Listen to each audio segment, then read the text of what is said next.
Jon Jones, Tom Aspinall, trust with the audience. This has been... All right, guys, this whole thing starts in November of last year. And it was pretty quick how we even got there. Like, just to remind you, the previous November, there was no talk of Aspinall. It was Sergey Pavlich. And November prior to that, there was no talk of Aspinall or Pavlich. The talk was of Francis. So,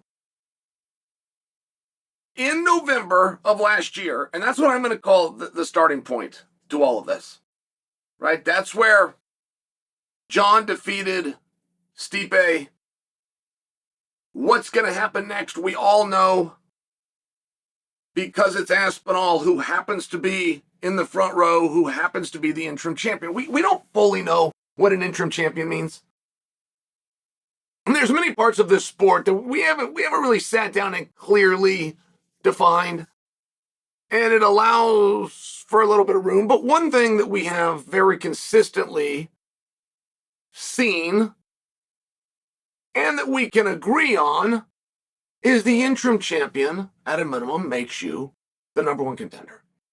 You will be fighting the undisputed champion upon the return of the undisputed champion. All right.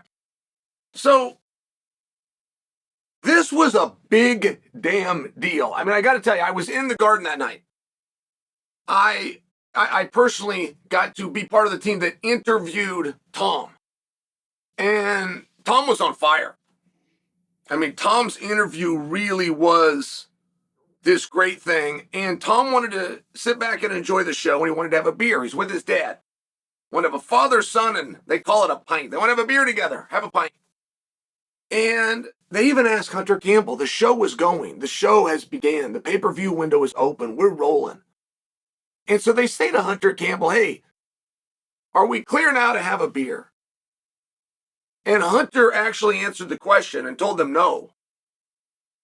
No, you were the backup fighter. You are not clear until the main event begins. And as simple as that might sound, or maybe even you find that humorous, Hunter wasn't kidding, and they didn't have the beer. So by the time I talked to Tom, he's a little loosened up, but I will tell you, it was one of the more pleasant interviews with Tom.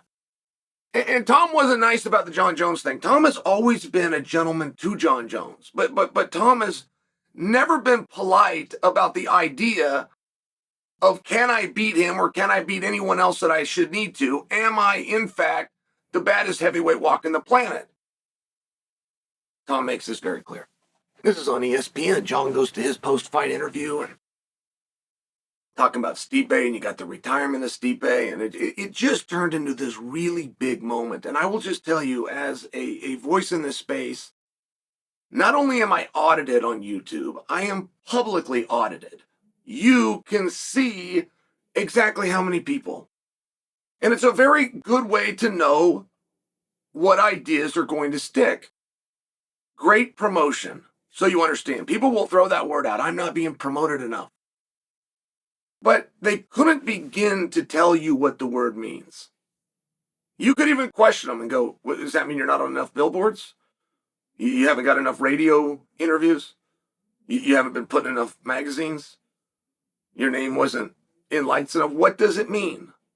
What does promotion mean? Now, the correct answer that an intellectual will give you is storytelling.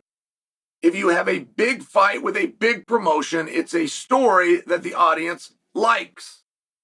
You can do every single thing the exact same and put on a show every Saturday and not have the same result. There's certain stories that the audience likes more, and that story is what you go out and tell, and all of that equates to promotion.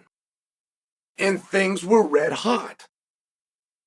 I couldn't talk about Jon Jones and Aspinall enough times because you guys were loving it and you were loving the topic. And Jon was even annoying everybody. Jon's talking, he priced himself out. He says $40 million. He priced himself out of the market, but he did it right from the jump. He never said, I'll fight Tom. I never heard Jon lie about anything. By the way, Jon continually gave you information and gave you answers that you didn't like, but he did do it consistently. Now, the numbers and the draw and the flame, the fire and the flame, that was to be the idea of Aspinall versus Jones, champion versus champion. And there's a lot that went into that, by the way.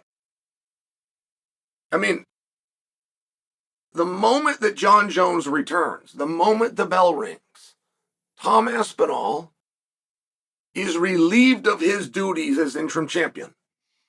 Interim means just that.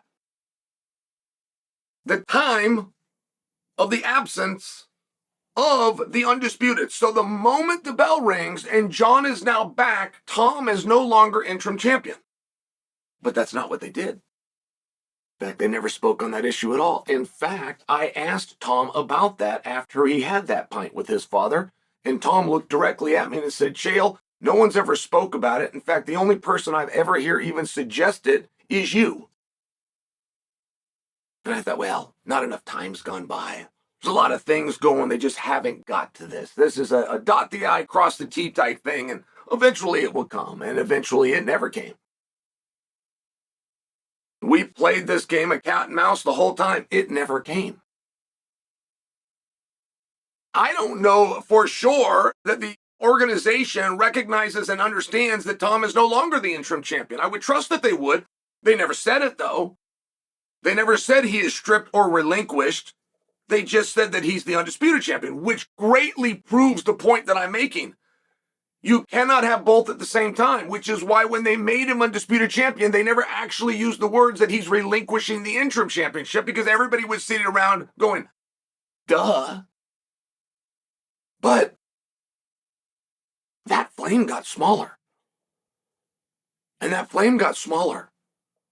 And all of a sudden, there was a big subsection of you, the audience, that even started calling for other fights for Tom.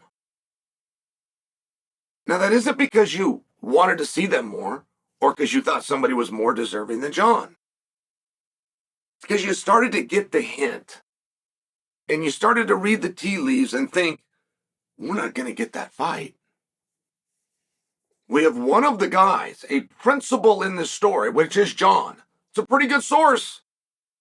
If you're telling Jon Jones stories and you have Jon's testimony, that's a pretty good and reliable source. Openly saying, well, I'm not going to give you the fight. And Jon had shifted his reasoning a number of times. It started with money, and then it went to legacy and exposure. Jon went as far as to say, hey, Tom, go. I'm not holding anybody up. You got a belt, I got a belt. Go defend your belt. I'd like it if you defended your belt. I'd like to see a little bit more footage of you. You knocked so many guys out so quickly, I haven't got to see you wrestle. I haven't got to see you off your back. I would like to have that opportunity. I'd like to strategize deeply. And I haven't seen it from you, and I'm just sharing. Jon did have one thing that was consistent, which is he never said he was going to do the fight, and you started to pick up on that. And it got to the point where I quit making videos about him. There was no point. You guys weren't clicking. And it's a very interesting concept that if Jon is to return now, or say that he's going to return now, would your excitement come back and would you trust him?